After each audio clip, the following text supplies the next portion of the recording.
Chess கதையை சொல்றோம். போன வாரம் நடந்த ஒரு சம்பவத்தை சொல்றோம். இது கதை தானே. ஒரு 10-20 நாளைக்கு முன்னால் நடந்த ஒரு சம்பவத்தை சொல்கிறேன். நம்முடைய தோழர் ஒருத்தருக்கு ஒரு கார்பரேஷன்ல டிரான்ஸ்பர் போட்டாங்க. பனிஷ்மெண்ட் டிரான்ஸ்பர் போட்ட உடனே என்கிட்ட சொன்னாங்க. நான் உடனே அந்த நிர்வாக இயக்குநருக்கு போன் பண்ணி, சார் இந்த மாதிரி எங்க தோழரை நீங்க பனிஷ்மெண்ட்ல டிரான்ஸ்பர் பண்ணிருக்கீங்க, அதை கேன்சல் பண்ணணும்னு பேசினேன்.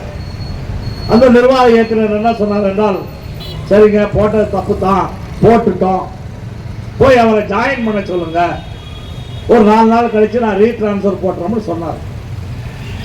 நானும் அவருக்கு போன் பண்ணி, சரி தோழர் நீங்க போய் ஜாயின் பண்ணுங்க, எம்டி பேசிட்டேன், எம்டி ரீட்ரான்ஸ்பர் பண்றோம்னு சொல்லியிருக்காருன்னு சொன்னா அவர் போய் ஜாயின் பண்ணிட்டாரு.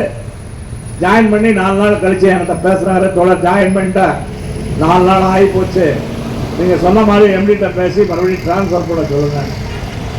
நான் திருப்பி எம்டி சொன்னேன்.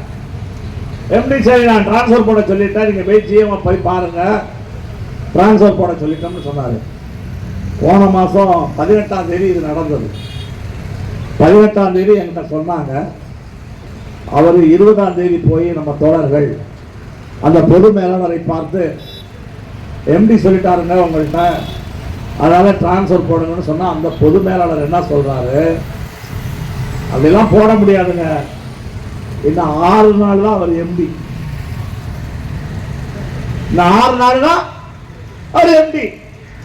6 நாள் கழிச்சு அவர் சொந்த கார்பரேஷன்ல போய் 30ஆம் தேதி ரிட்டையர்ட் ஆயிடுவார். 6 நாள் எம்டி சொல்றதுக்கெல்லாம் நான் டிரான்ஸ்பர் போட முடியாது. ஜிஎம் உடனே என்கிட்ட போன் பண்ணி சொன்னாங்க. என்கிட்ட போன் பண்ணி சொன்ன உடனே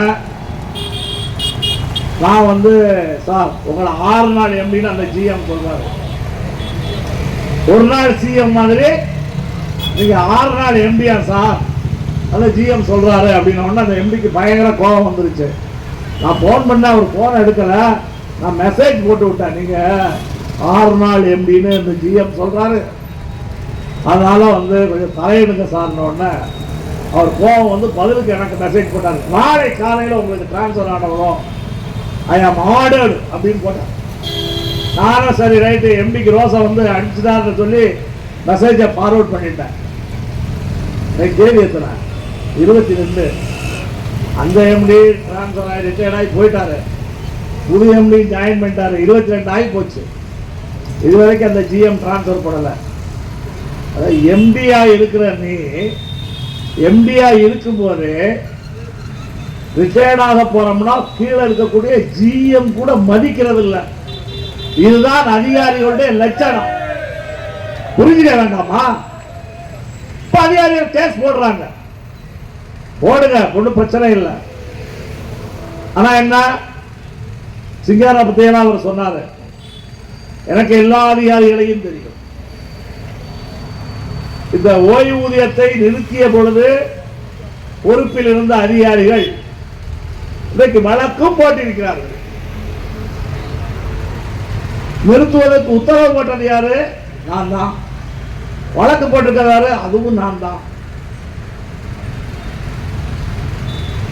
எனவே அதிகாரிகள் ஒரு பக்கம் அமைச்சர் அப்படி இருக்கின்றார், அரசாங்கம் அப்படி இருக்கின்றது, அதிகாரிகள் இப்படி இருக்கின்றார்கள். இவங்களுக்கு மத்தியில் தொழிலாளி ஒரு 70 தங்கம், எதுக்கு? கையெழுத்து போடுறதுக்கே 70 சங்கம். அவங்களுக்கு எதை பற்றி கவலை கிடையாது. 23 மாதமாக ஓய்வு பெற்றவர்களுக்கு பணப்பலன் கிடைக்கவில்லையே, எனக்கு அதை பற்றி கவலை இல்லை. ஓய்வு பெற்ற ஊழியர்களுக்கு டிஏ இல்லையா, அதை பற்றி எனக்கு கவலை இல்லை. 1/4/2023 பிறகு ஓய்வூதியம் இல்லை, எனக்கு அதை பற்றி கவலை இல்லை.